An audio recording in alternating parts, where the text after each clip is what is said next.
Good morning, Hornet Nation. Welcome to the Daily Buzz. I'm Joe Hutzler. Today is Thursday, February 8th, 2018, and here's what the Buzz is all about this morning. Men's basketball was in action last night, coming off an upset victory over then number 19 Emory and Henry this past Saturday, but they did not find that motivation or drive last night.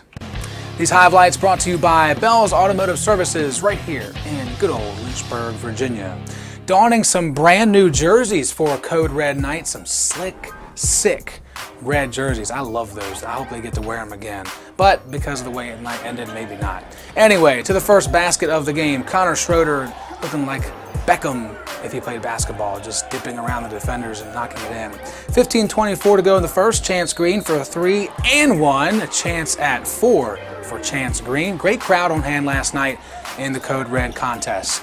Still in the first, Roanoke pulling away. Devontae Young head fake and pull up, reels them back in for a moment. 55-31 for Roanoke at the half. They average 72 a game. Jam-packed halftime show. Dance Works was there. Lynn Walsh was jumping rope and sitting on rope and doing all the rope-a-dope stuff she does so well. And Dell was fired up. It was a big day for Lynchburg as we introduced a brand new app, and there is a great riff to end halftime. Coach Scott making adjustments heading into the second half. It didn't get much better. Offense did well, shooting 46% from the floor, but the Maroons were unconscious. 59% from the floor, 18 of 36 from beyond the arc. Luke Romeo is going to give the pass here and get it back and knock it down, but it just wasn't enough for Lynchburg in the end. The Maroons drop 100 and have won 6 straight games. Now, I do want to point this out. Check out on the left side of your screen. Lynn Walsh is camera hungry. Check this. Look, she's like, oh, is it on me? Is it on me? Tyler, come over here. Check me out. I'm ready. I got to say something. She has no idea. More basketball last night, this time on the road down Route 460 as the women's team handled the Maroons for the second time this year, this time to the tune of 21 points. Molly Shepard, 15 points, 5 steals, 7 rebounds, an all-around great game for Miss Shepard. They are back here at home this Saturday at 2 p.m. Speaking of teams in action getting ready for the beginning of their season, women's lacrosse doesn't have their first game until February 24th, but they are in action in terms of practice. And yesterday, we had an opportunity to talk to Dory McGregor and Joanna Perry, not just about what their overall goals are for the year, but in Dory's case, what she has learned in her 3 previous years that's helped her and the rest of the team. Definitely have to say with the conditioning part, like it's hard when you're doing it, but it's knowing playing in games past, like it helps in that second half with 5 minutes left and you need that extra energy. It really helps you to have this extra conditioning now and gives you so much more energy on the field. And just if the younger kids, like we learn that, you learn it through experience, and it's so helpful on the field. I think that our stick skills have gotten a lot better this year. We raised our numbers this year in the preseason to try and get better collectively, so we have higher wall ball numbers that we have to meet now, and I think that we look a lot cleaner because of it.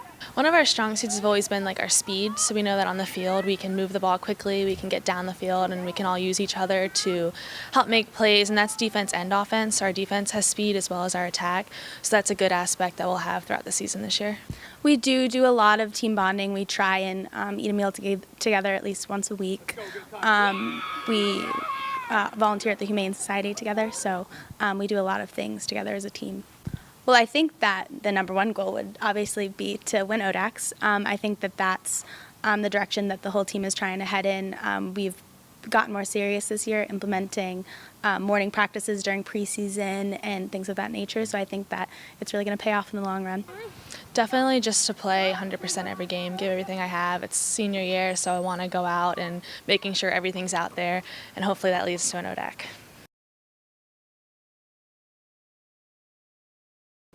Tune in tomorrow as we have our final spring preview of the week, men's lacrosse, as we begin to get ready for their first game on Saturday by talking to Coach Kudelka and 2 of his young men. Moving on to upcoming events for the weekend, a jam-packed weekend, and it begins tomorrow. That's right, check your calendars as the baseball game against Southern Virginia has been moved in terms of day and location. It has been moved back to Friday at 2 p.m., just one game instead of a doubleheader, and it will be here at home, so you can check out the game on LHSN beginning around 1:55. Of course, being in the middle of the day, it's a little bit difficult to get enough people to work the game, but we promise we will have it for you in full. Also, track and field is on the road this weekend from the VMI Winter Relays in Lexington, Virginia. And moving on to campus events, let's take a peek at what we've got for you on this Thursday. The resume review continues today, and it will tomorrow also, 10 a.m. to 4 p.m. So if you are getting ready to graduate, or even if you aren't and you want to go ahead and get your resume looked at from pros, then this is the time to do it. Just stop by in room 370 inside Shul. The melody lingers on. Tonight from 7:30 to 8:30, there's a recital with Alicia Carter and Naomi Amos on the piano, featuring songs from the Great American Songbook inside the Snido Chapel. As we do every day here on the Daily Buzz, we let you know what day it is on the National Day calendar. Today is National Kite Flying Day. That's right, another warm weather activity in the middle of winter. It makes a lot of sense, doesn't it?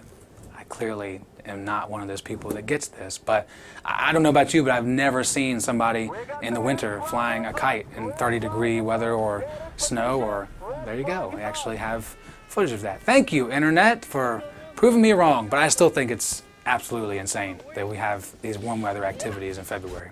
Anyway, I don't make the rules, but I do say it when it's time to end the show, so that time is now. Busy weekend ahead, so tune in to lynchburgsports.com for all the coverage on games, recaps, all of that stuff that you need for your weekend. And also, don't forget you can do all of that now on our One Nation app. Just go to the Google Play Store or Apple App Store and please search Lynchburg Hornets or Lynchburg Sports and you'll find it and get all kinds of great things coming your way in one location.